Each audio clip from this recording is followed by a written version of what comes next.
아, 3MC. 3MC. 아, 이거 시간이 너무 촉박한데. 3MC는 이건 안 되는데 나 오늘 다 끝내야 되는데 3MC를 제가 취재하기 한 게 여기 또 조폭에서 나와요. 김태촌 씨가 감옥에 오래 있는 동안 그 서방파 범서방파를 이끌던 양아무개 씨가 있어요. 그분은 저기 사업 그쪽이 조폭에서는 손을 씻었다고 해요. 진짜 목욕탕 온천 사업을 하세요. 그러니까 그래서 손을 씻은 거다. 씻었다고는 하는데 그쪽에서는 그 업계에서는 제일 전문가인데 그분이 조폭에서 거물이죠. 이름만 대면 다 알만한 그런 사람입니다. 그 평판도 좋고요. 인물도 훌륭하세요. 그림도 훌륭하세요. 몸에 있는 그림도. 근데 이분께서 PD한테 슈킹을 당했다는 거야. 아니 조폭한테 상납을 받는 PD가 어디 있어? 그러니까 자기는 슈킹 당했다는 거예요. 그래서 보니까 SBS 이사인데 그 연예본부장을 하는 김아무개 씨 아들 모혁이에요. 그렇게 얘기하고 합시다. 그 양반한테서 돈을 2천만 원을 주고 자기 업체를 방송해달라고 이렇게 했다는 거야. 근데 알고 보니까 돈을 안 내도 되는 건데 이놈이 나한테 슈킹해 갔다고 하는 거예요. 아, 이놈 당돌할세. 그래서 찾아가 봤죠. 삥을 뜯어갔다는 거죠. 그렇죠. 빈 뜯었. 근데 이분이 빈을 많이 뜯었더라고. 여기저기서. 그 연기자 그 딸내미를 둔 아버지한테선 돈도 빌려가고 나중에 문제가 되면 돈도 갚고 그 여기저기서 슈킹을 하고 다녔는데 알고 보니까 이 사람이 누구하고 관계가 있냐면은 은경표 PD하고 관계가 있어요. 전설의 은경표. 네. 연예기획사에서는 뭐 최고봉이죠. 좋은 프로그램도 많이 하고 슈킹도 제일 많이 하고 그다음에 두 번 구속됐어요. 김강수라고 GM 대표한테서 옛날에 소나타 승용차를 받아가지고 구속되고 그다음에는 미성년자 연애 지망생을 건드렸다가 구속됐다가 나중에는 나왔어요. 근데 어떻게 됐는지는 모르는데 이분 둘이서 자 김혁하고 은경표라는 분 둘이서 저축은행에서 돈을 이렇게 대출합니다. 전일저축은행입니다. 전주에서 제일 좋은 저축은행이었는데 그 동생이 은일표 씨 아닌가요? 은인표입니다. 사촌입니다. 네. 그러니까 방송사 간부와 유명 PD가 저축은행에서 돈을 대출한다. 돈을 슈킹한다. 그 얘기를 듣고 가서 제가 이걸 뒤져봤어요. 이 두 사람들은 워낙 유명한 스타기 때문에. 하더니 전일저축은행은 전주에서 제일 크고 좋은 저축은행이었는데 파산됐어요. 근데 은인표라는 대주주가 그 돈을 함부로 이렇게 씁니다. 그분이 얼마나 훌륭하냐면요. 저기 인터컨티넨탈 호텔, 삼성동의 제일 비싼 호텔에 100평짜리 스위트룸을 사무실로 씁니다. 그리고 그다음에 그 마이바흐, 그 이건희가 쓰는 마이바흐를 타고 그다음에 제주도에 카지노를 하나 하시는데 카지노에 갈 때는 큰 리무진을 타고 가면 70억짜리 요트가 있습니다. 거기에서 이제 돈을 펑펑 쓰는데 이분이 얼마나 훌륭하시냐면 일식집에 가서 주방장이 이 고기를 좀 잘 쓸고 공손하게 하지 않습니까? 자네 뭐 하고 싶은가? 그러면 저기 이런 횟집 하나. 그 가게 알아봐. 그리고 그냥 은행에 저기 거기서 대출합니다. 소개 좀 받아야 되겠다 나. 술집에서 아가씨가 친절하게 하지 않습니까? 그러면 자네 뭐 하고 싶은가? 그러면 이런 가게 하나. 그래 내일 차려. 이렇게 훌륭하신 분이에요. 근데 이름이 어떻게 된다고요? 인류회네. 네, 구속돼 있습니다.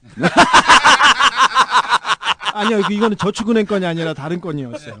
근데 은인표하고 은경표가 저축은행을 다 거덜냈다고 해가지고 제가 가봤더니 은인표하고 김혁이 저축은행에서 그 엔터테인먼트 회사를 가지고 대출을 합니다. 처음에는 뭐 7억, 70억, 40억 해서 한 200억을 대출을 받는데 중요한 거는요. 그 회사가 생기자마자 바로 없어져요.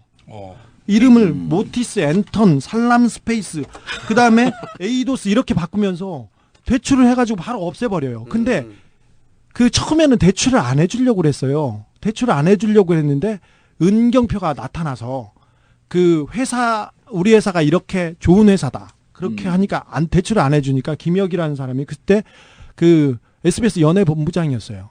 근데 연예본부장이 가서 이 회사가 얼마나 좋은 예능본부장이었죠. 본부장이 좋은 회사라고 하니까 조금 신빙성이 있는데 그래도 안 해줬어요. 그 뭐가 있어야 될 줄 알아요. 그때 누구 거를 가지고 가냐면 주식에 우리 회사에 누가 있다 이렇게 해가지고 그때 서류 들고 왔어요 지금. 네. 그 서류 누가 있다고 나오냐면 강호동, 신동엽, 유재석이 있다고 합니다. 이 사람들은 실제로 그 회사에 이사하고 주주예요. 그러니까 이 사람들이 앞전을 떼어서 대출을 합니다. 아하. 그래서 처음에 70억 가량을 대출받습니다. 그러니까 니네 뭐 아무것도 없잖아. 그렇죠. 금방 생긴 회사인데 그랬더니 네. 우리 회사에 이런 사람들이 이사야. 네. 하고 들이민 거죠 지금. 신동엽, 강호동, 유재석이 우리 이사고 우리 프로그램을 다 만들고 있다고 하면서 그 프로그램 출연하는 프로그램을 대요. 그래서 대출을 해줍니다. 근데 200억을 대출했는데 그 은행으로 돌아간 돈은 하나도 없습니다. 그러니까 회사를 망가뜨리죠. 그러니까 대출을 받은 즉시 회사를 망가뜨려 버리는 거죠. 네, 아니요, 즉시는 아니고 한 3개월 있다가 3개월 있다 이렇게 3개월 있다가. 망가뜨립니다. 근데 제가 1년 전에 이 얘기를 기사화했어요. 근데 이 관련해서 그 조사를 받은 사람은 저뿐입니다.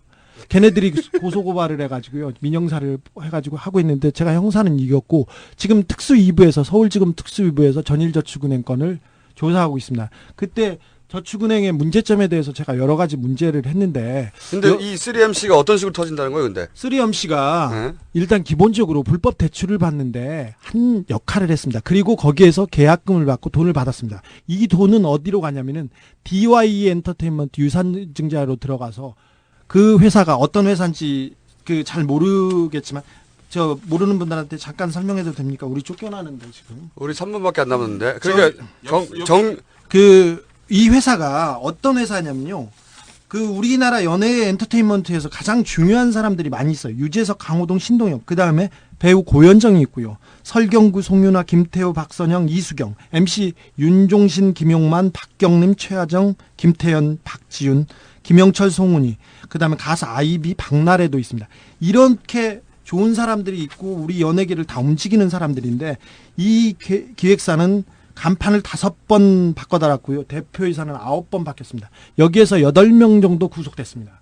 그러니까 9명 중에 8명. 이 DY 엔터테인먼트가 처음에는 뭐 팝콘, DY, 도너츠, 뭐 팬텀 이렇게 초콜릿 이렇게 이름을 바꿔서 이게 주가 조작을 하면서 그 사람들한테 이게 그 연예인 이름을 띄워가지고 주가를 띄우고 뒤에서 이렇게 돈을 빼먹었는데 얼마 전에 강호동이나 유재석이 자기가 돈을 못 받고 있다고 이렇게 얘기했는데 그렇게 피해자만 될 수는 없어요. 이분들은 거기에 이사였고요. 그 다음에 주식을 가지고 있고요.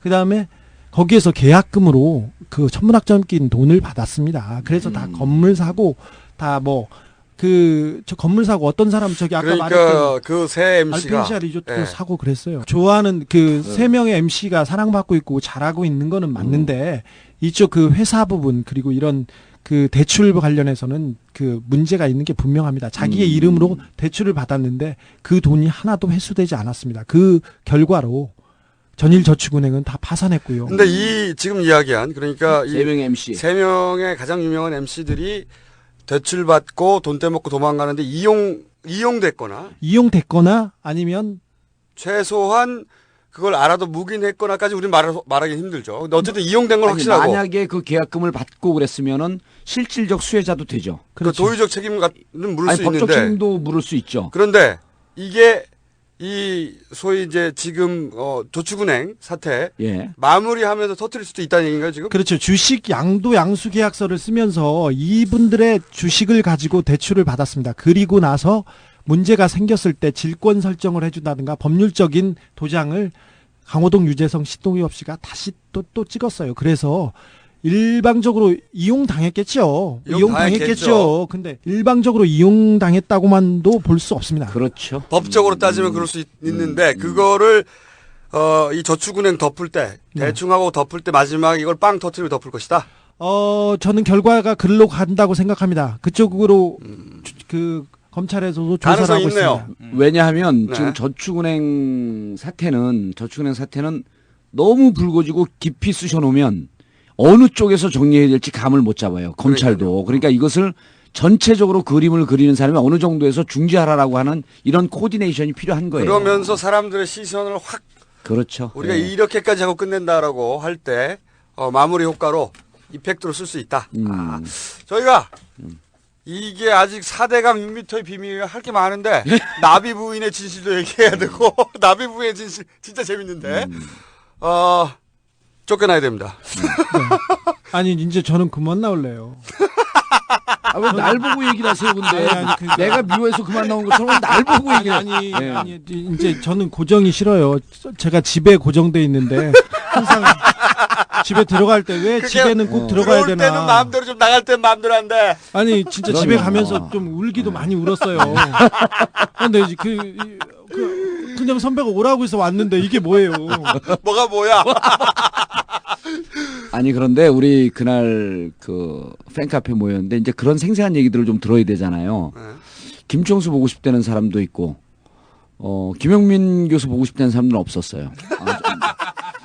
근데 주진우 기자 보고 싶다는 사람도 없었어요. 근데 이제 술을 한 잔씩 되니까, 그 말이 약간 차두리 비슷하게 좀 어눌하기도 하고, 근데 이 디테일에 대해서는 아마 세계 최강일 것 같다. 아니 주진우 기자의 방송 듣고 예.